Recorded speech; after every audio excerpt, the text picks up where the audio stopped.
Playing without looking at your hands is a really common hurdle for beginners because what ends up happening is you're trying to read notes on the page or a lead sheet or a chord chart, and then you also have to figure out where to place your hands on the piano so that you're playing the right notes. So you end up getting kind of lost between the page and the keyboard, and that can become very frustrating. So there are ways that you can get better at playing the piano without looking at your hands, and I've got a little exercise for you to work on that's going to help to develop this. Now, that said, it's important to know that it's okay to glance at your hands while you are playing the piano.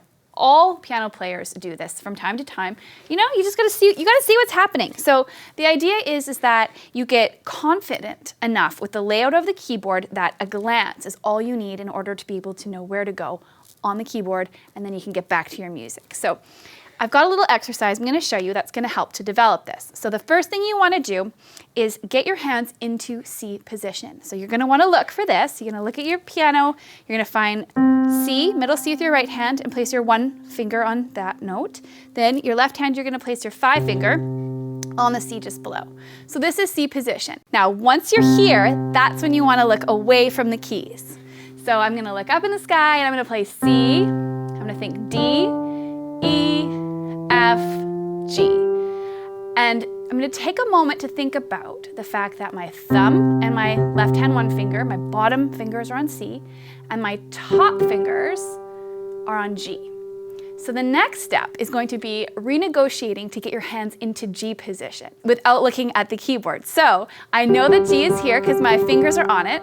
So how can I practice lifting my hands and replacing them right on that G? Now, I had like a little moment where I was like, am I gonna get it right? Because it's a little bit scary. I didn't look. Normally, I would have taken a quick glance, even after all these years of playing. But that's the point of this exercise, is to help challenge yourself to move positions in the piano without looking. So you're in your C, you know your top note is G, you're gonna switch positions. And then, once again, you're gonna really mindfully play those 5 notes. Think about what they are. This is G, A, B, C, D. So once again, I'm going to try to replace my hands in the position of my top fingers. So this is going to be D, and there we go. So you can practice this by just using that top note of the 5-finger scale that you are on to replace your hands in a variety of positions. And this is a really, really good way to just get familiar with the keyboard. Another way that you can do this is by simply calling out random hand positions for yourself and trying to move to them with only a glance. So starting in C position, my hands are there. I'm going to go, okay, F position, boom. How quickly can I get into that position with a glance and then my eyes back on the page? And once again, if I'm on F position, maybe I want to get to a D position. So F, D, okay, there we go.